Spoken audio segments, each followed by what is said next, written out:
મારા ધૂળ મૂળના ધણી મૂળ માલિકો એવા તમામ મારા ક્રાંતિકારી યોદ્ધાઓ જેવા મારા યુવાનો, મારા વડીલો, મારી ભીલ કણંગ વિનાંગનાઓ, આપ સૌને મારા જોહાર। હવે આજની યુવા પેઢીને જાગૃત કરવા માટે આજે હું શિક્ષણ અને રાજનીતિ વિશે થોડીક વાતો કરીશ।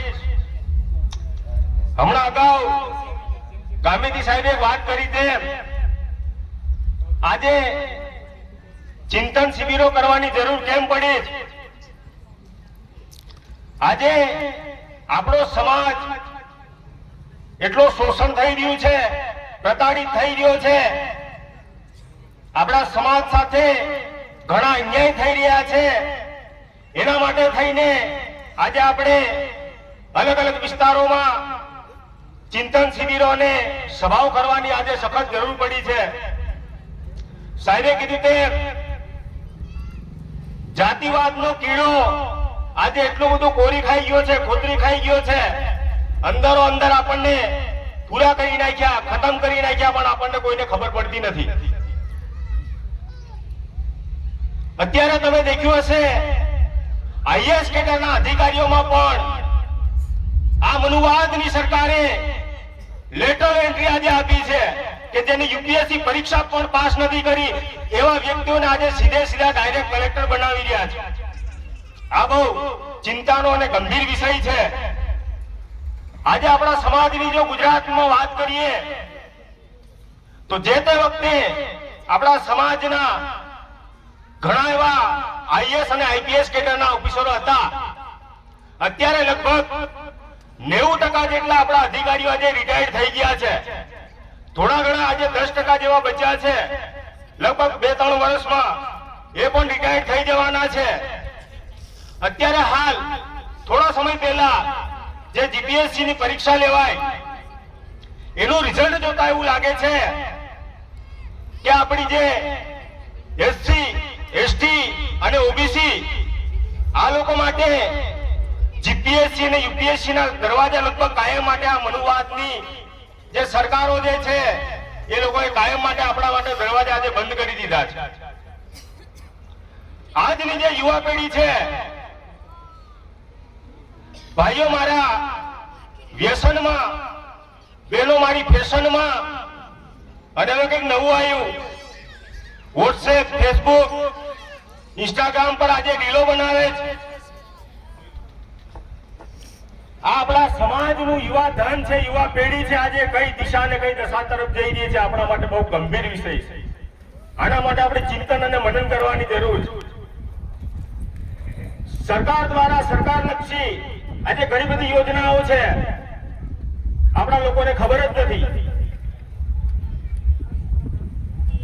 અમે પણ અમારા વિસ્તારમાં આપણી યુવા પેઢી છે ભણી ગણીને આગળ વધે, ઉચ્ચ કક્ષાના અધિકારીઓ બને, તેઓ માટે અમુક જગ્યાએ અત્યારે લાઇબ્રેરીઓ બનાવીને શરૂઆત કરી છે કે આપણા બાળકો ત્યાં આવીને તૈયાર કરે। પુસ્તકો પણ અમે આપ્યા છે।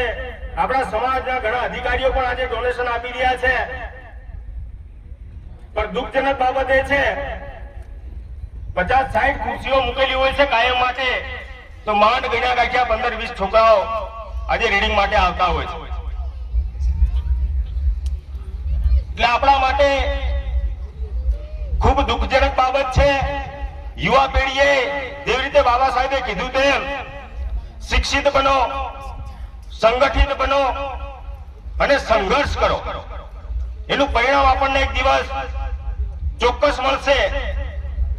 દરેક જગ્યાએ અત્યારે ઘણા ખરા આપણા અધિકારીઓ ઇન સર્વિસ છે, ચાલુ નોકરીએ છે, પણ એ લોકો સમાજને ઉપયોગી થઈ શકે તેમ છે પણ નથી થતા। એ આપણા માટે દુઃખજનક બાબત છે। જ્યારે નિવૃત્ત થાય અને પછી આ લોકોને સમાજ હુજે।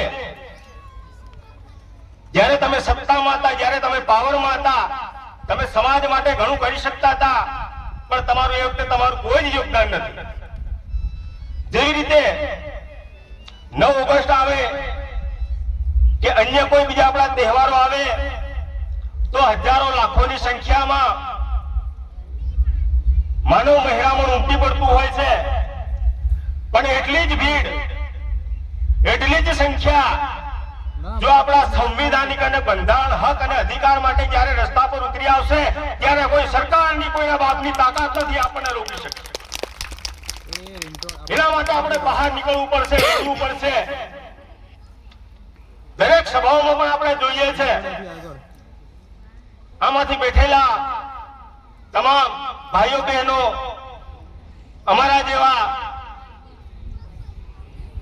આજે ચિંતન મનન શિબિરો કરી રહ્યા છે, પણ જે લોકોએ આરક્ષણના લીધે આજે સારી સારી ઉચ્ચ કક્ષાની હોદ્દાઓ પર જે નોકરીઓ કરે છે એ લોકો એમાંથી એક પણ જ્યારે ક્યારે આપણે લડવાની જરૂર આવે એક પણ માણસ બહાર નથી નીકળતો, અને મોટે ભાગે લાભ આ લોકો લઈ રહ્યા છે.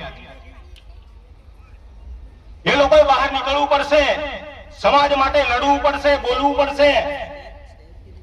અને આ સરકારને હું કહેવા માંગુ છું,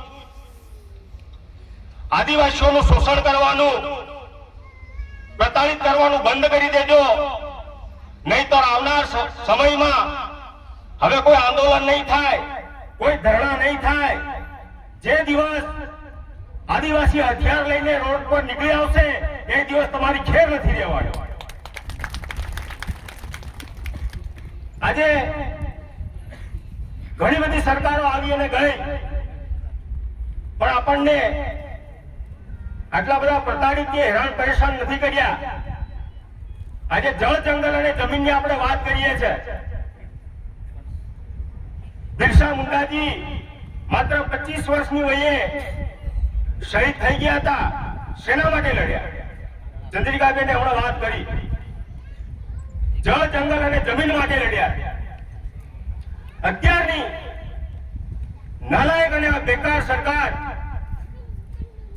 આદિવાસીઓને ક્યાંય ના છોડવાની નથી. જેવી રીતે અત્યારે લગભગ થોડા ટાઈમ પહેલા કોવિડ જે વખતે નતો આવ્યો એના 2-3 મહિના પહેલા આ સરકારના ગૃહમંત્રીએ એવું સ્ટેટમેન્ટ આપ્યું હતું કે જ્યારે એનઆરસી અને CAA નો જ્યારે કાયદો આ લોકો બિલ લઈને આવ્યા ત્યારે આ લોકોએ કીધું કે તમારું આધાર કાર્ડ, તમારું પાન કાર્ડ, તમારું વોટર આઈડી, તમારો passport, visa, light bill, ration card, આ તમારે આ દેશના નાગરિક સાબિત થવા માટે પૂરતા પ્રમાણમાં દસ્તાવેજો નથી.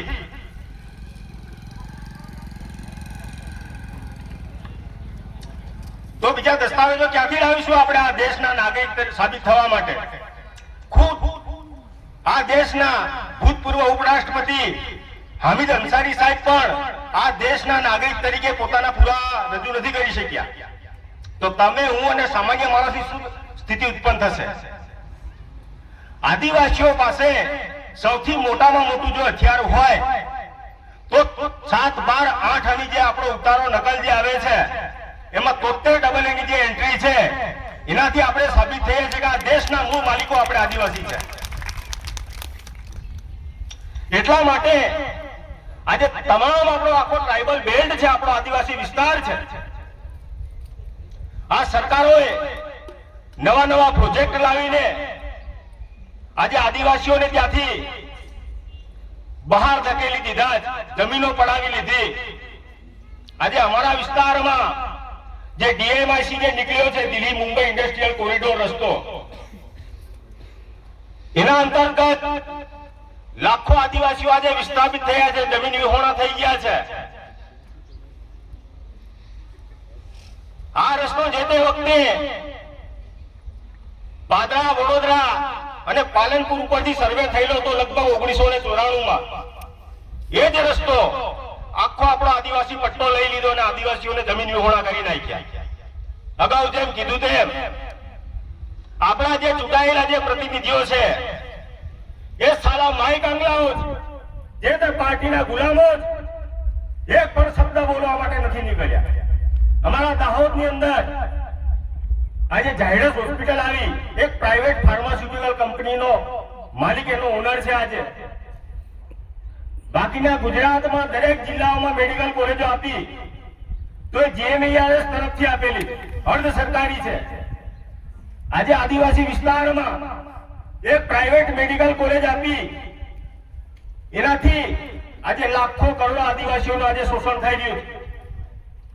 સરકાર માં અમૃતમ કાર્ડ કે એવી એમની યોજનાઓ છે, એમના થકી સરકાર પાસેથી પૈસા લઈ લે છે. આપણી છાતીમાં આ લોકો તીર મારી રહ્યા છે. જો આપણે અત્યારે જાગશું નહીં ને તો ક્યારેય નથી રહેવાના, ક્યારેય નથી રહેવાના. આખો સમાજ આપણો બરબાદ થઈ જશે. જ્યાં સુધી આ દેશના મૂળ માલિકો, મૂળ નિવાસીઓ, આજે હમણાં જ મેં થોડા દિવસ પહેલા એક વિડીયો જોયો. આ દેશની અંદર 15% દલિતો છે, બહુજન સમાજ છે, 15% જેટલા માઇનોરિટી છે, 8 થી 8.5% આપણે આદિવાસીઓ અને 50 થી 52% જેટલા ઓબીસી સમાજની વસ્તી છે. આ મંચના માધ્યમ થકી હું ઓબીસી સમાજને એક સંદેશ આપવા માંગુ છું. આ દેશની અંદર જ્યારે તમારી 52%ની જ્યારે વસ્તી છે, આજે તમે 27% માટે આજે તમે લડી રહ્યા છો, ઝઝૂમી રહ્યા છો. તમે 52% માંગણી કરો, અમે પણ તમારી સાથે છીએ. જેની જેટલી વસ્તી એટલો એનો અધિકાર.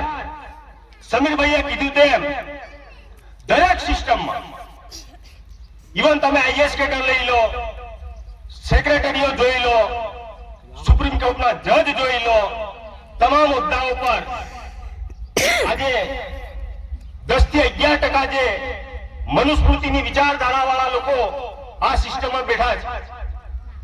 એ આપણને ક્યારેય આપણા હિત માટે ક્યારેય નિર્ણય લેવું લાગે તમને? ક્યારેય નહીં લે. એટલા માટે એસસી, એસટી, ઓબીસી અને માઇનોરિટી, ચંદ્રિકાબેને કીધું તેમ પેલો બટન દબાવતી વખતે વિચાર કરીને બટન દબાવો.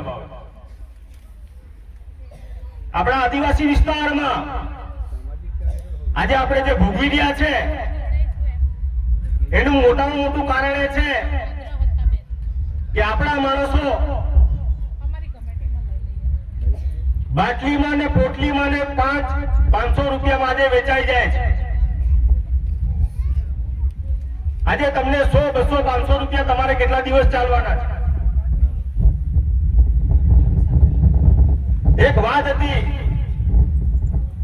કે એક નેતાજી ચૂંટણી દરમિયાન એક માણસ પાસે ગયા અને 500 રૂપિયાની નોટ આપીને કહે છે કે મને વોટ આપ. એ વ્યક્તિએ વડીલ એટલો હોશિયાર હતા, એમને કીધું કે 500 રૂપિયાનું શું કરીશ? તમે મને ગધેડો ખરીદી આપો. મને ગધેડો ખરીદી આપો તો એનાથી મારો કોઈ ધંધો, રોજગાર કે વ્યવસાય હું કરી શકું. તો પેલો નેતા એવું કહે છે કે ગધેડો તો બાપા કે 20,000 રૂપિયાનો આવે. ત્યારે પેલા વડીલ બુજુર્ગ કહે છે, અલા તું મારી કિંમત ગધેડા કરતા ઓછી કરે છે. ગધેડો 20,000 નો આવતો હોય અને તું મને 500 રૂપિયામાં ખરીદે છે. આ કઈ વાત? એટલે મારો કહેવાનો મતલબ, તાત્પર્ય એમ છે કે હાલ જે આવનાર જે ચૂંટણીઓ આવે છે, ઇલેક્શન આવે છે, એમાં તમે મેદાને હવે ભણેલા ગણેલા, વેલ એજ્યુકેટેડ, વેલ ક્વોલિફાઈડ યુવાનોને હવે મેદાનમાં ઉતરવાની જરૂર છે. સમાજના હિત અને રક્ષણ માટે હવે આપણે બહાર નીકળવું પડશે. દરેક જગ્યાએ તમે જો તો દરેક જગ્યાએ જિગ્નેશભાઈ, આનંદભાઈ કે ચૈતરભાઈ નહીં પહોંચી વળે. આપણે દરેક વિસ્તારમાંથી, દરેક ગામમાંથી, દરેક ઘરમાંથી આપણે ચૈતરભાઈ ને જિગ્નેશભાઈ અને આનંદ પટેલ જેવા યુવાઓ નીકળવું પડશે. આજે હાલ ચાલુ સરકારના અમુક વ્યક્તિઓ એવું કહે છે, ભૂતકાળમાં એવા સ્ટેટમેન્ટ આપ્યા છે કે દેશને જો અસલી આઝાદી મળી હોય તો 2014 પછી મળી. આ એટલી શરમજનક અને દુઃખજનક બાબત છે. જે તે વખતે આપણા પૂર્વજો હજારો લાખોની સંખ્યામાં જયારે શહીદ થઈ ગયા, એમને આઝાદી નથી દેખાતી. અને હાલની આ જે સરકાર છે,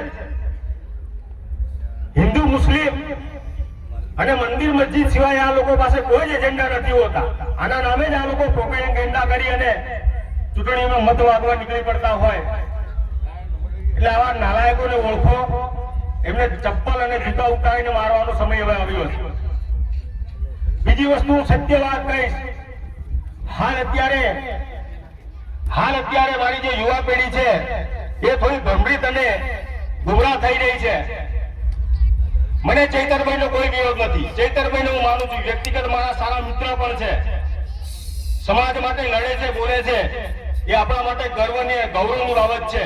પરંતુ એ જો પાર્ટી સાથે સંકળાયેલા છે, એ પાર્ટીનો મુખિયો અરવિંદ કેજરીવાલ RSS નો માણસ છે, જાતનો વાળીઓ છે, એ ક્યારેય આપણા હિત માટે કામ કરશે નહીં. હમણાં થોડા સમય પહેલા તમે જોયું હશે, જે વખતે આ લોકો UCC નો કાયદો લઈને આવ્યા, સૌ પ્રથમ વાર એ લોકોએ એમને સમર્થન આપેલું. અત્યારે જે આ સત્તામાં જે સરકાર બેઠી છે, વોટ ચોરી કરીને આજે બેઠી છે. આપણને હવે ખબર પડે છે. અમારા દાહોદની જ વાત કરીએ તો 32,000 જેટલા વોટ આજે ગાયબ ગયા. એનું નામ પ્રોપર દાહોદની મતદાર યાદીમાં હોવું જોઈએ, પણ એ ત્યાં નહીં, આજુબાજુના 15-20 કિલોમીટરના ગામડાઓમાંની યાદીમાં એનું નામ હોય છે.